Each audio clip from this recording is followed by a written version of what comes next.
Hi, dear students. Today we'll look at a play written by Harold Pinter. It's named The Homecoming. Now, this text is prescribed in your 5th semester core course, Literature of Late 20th Century and 21st Century. Now, this play fulfills the conventions of theatre of the absurd.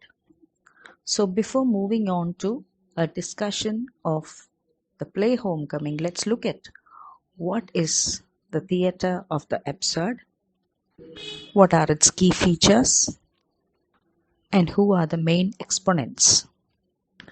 Early postmodern theatre is often called the theatre of the absurd. And we see that it originated in France after the Second World War. And you see that the term absurd that was first used by a French philosopher named Albert Camus in the essay The Myth of Sisyphus, and it was published in 1942. And the myth of Sisyphus, it is similar to the myth that we have in Malayalam, Naranathu Brandhan. In both these myths, either it be the legend of Sisyphus or the myth of Naranathu Brandhan, we have a man who push a rock up a mountain, and upon reaching the top, the rock would roll down again. And they will continue this activity, this absurd activity again and again. ഒരു rock അതവിടെ തള്ളി മലയുടെ മുകളിൽ കൊണ്ടെത്തിക്കും, അത് ഉരുണ്ട് വീണ്ടും താഴെ വീഴും, വീണ്ടും ഇത് ഉരുട്ടി മേളിൽ കൊണ്ടെത്തിക്കും, അത് താഴെ വീഴും. So that absurd activity. So in order to describe that and the absurdity of life, Albert Camus philosophically used that myth. So that was the first instance of the use of absurdity in literature.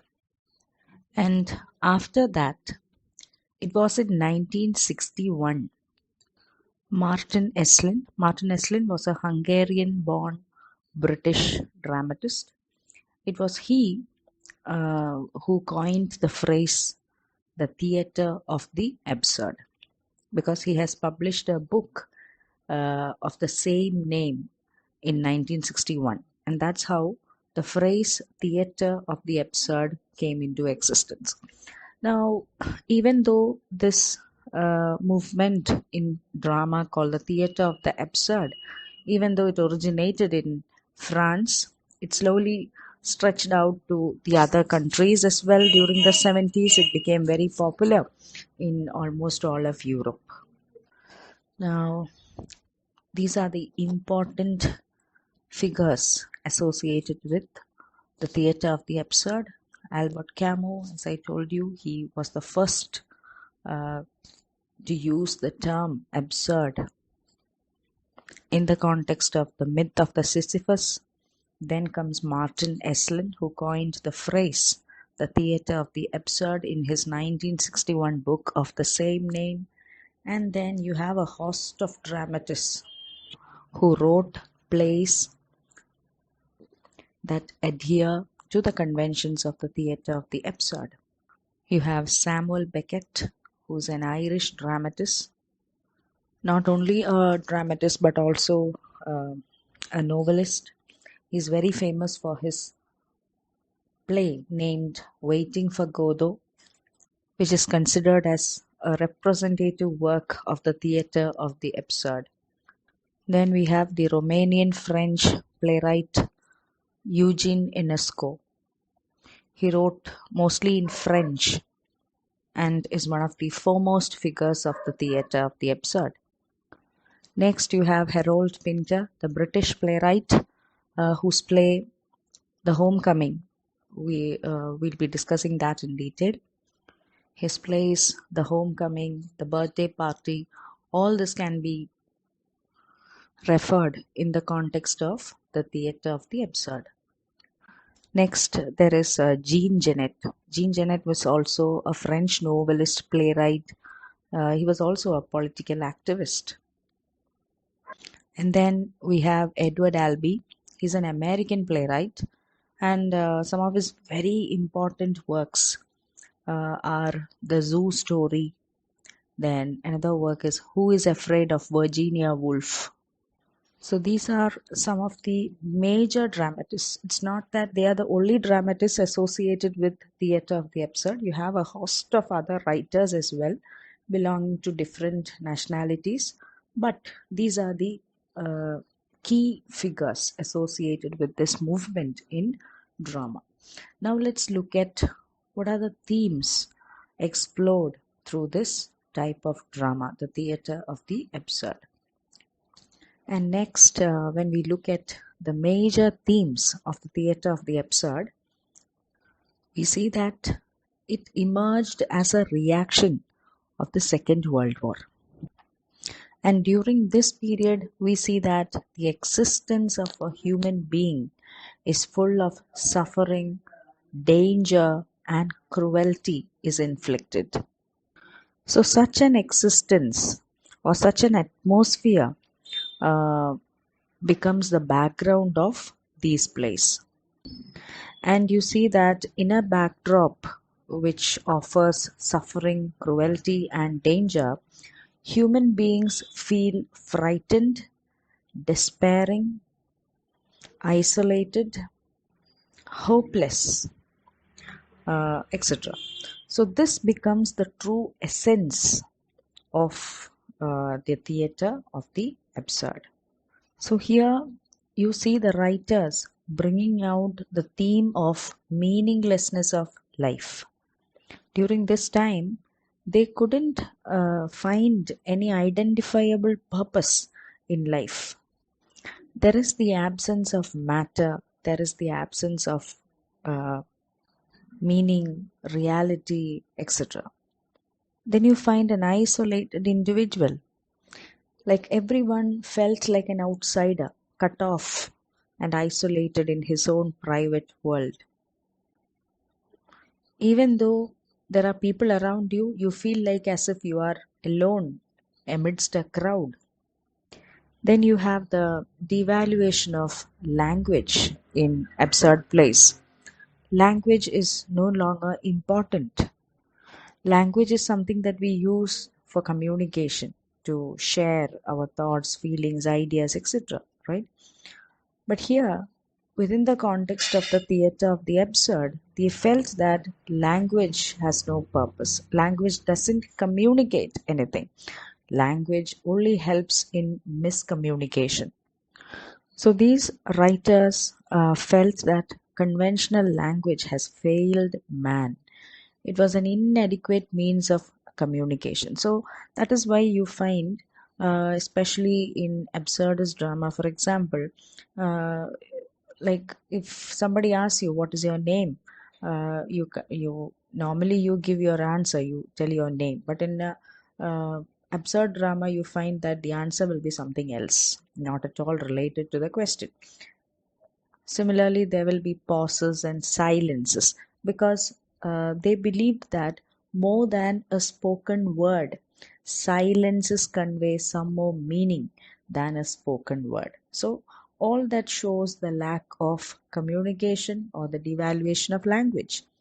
Then you don't have an extensive, a very definite plot. As in the old plays, you have a very complete whole storyline which shows the progression of the characters, right? Either it will end up in a tragedy or it will end up in a happy ending, whatever. There will be some sort of progression that will happen in the plot, but that doesn't happen in an absurdist play. In an absurdist play, the plot is almost cyclic in the sense that it begins and ends at the same point. You don't find any difference. You will be like confused, like what happened to this character, what's happening all throughout the play. You will be totally baffled, totally confused. That is the lack of plot. Then there is a godless universe. You don't find any sort of morals, values, belief, a totally chaotic place. That's what you find in an absurd drama. No values, nothing. There is complete disorder. There is no order. There is complete chaos and fragmentation. So, all that you can associate with the world wars and how it physically as well as psychologically destroyed uh, human civilization. And then we see that man is a helpless creature. Man is not able to control his fate. All that celebration of humanity and all that humanism that uh, we saw earlier, that's all lost. Now, man is a helpless creature, not able to control anything around him. Then another thing is there is a lot of repetitions that is happening, be it in the plot, be it in the action or in the dialogues. There is so much of repetition that is happening. That is very absurd. It's like the myth of Sisyphus or the Narantha folklore that I told you, doing the same thing again and again, even though it uh, is meaningless. It is a meaningless activity. You do it again and again. So, like that, in these plays also, we find the same dialogues being repeated again and again, or the same actions being repeated by the characters, totally meaningless. Then another theme is that you don't have a very definite ending. Like in the conventional stories, on the conventional plays, when a play or a story ends, there will be some message that will be popping out, right? There will be some message that the author will be conveying, either virtue being rewarded, or that vice or evil is punished, something like that. Some message will be conveyed, but there is no sort of moralizing in an absurdist play. They don't convey any sort of message because they don't believe it. Because it's that postmodern condition wherein you celebrate that fragmentation, you celebrate the disaster. It's because there is no other option that is left. There's nothing to be done again. No hopes, no aspirations, anything. And then we also see that these absurdist plays, they parody the well-made plays. Well-made plays are plays which have a proper or a definite beginning, middle, and end. Plays which have a proper structure, that is called a well-made play. Like the plays of Shakespeare and all those great dramatists that you might have learned in the previous ages. So, this sort of play, the theatre of the absurd or the absurdist dramas, they parody such uh, well made plays. And finally, you have total chaos, total vagueness about the time, about the place, about characters. In many plays, you don't know at what time the play is happening. You don't have any sort of stage description as to when, where, how, uh, nothing related to the stage description will be conveyed.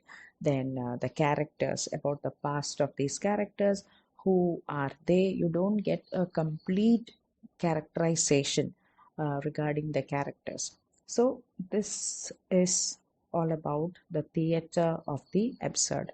And the play that we'll be discussing, Harold Pinter's The Homecoming, fits into that tradition of the theater of the absurd. And that is why I had to tell you all this, because it's only then that you will understand why Harold Pinter wrote such a play and why is it in this way. Okay.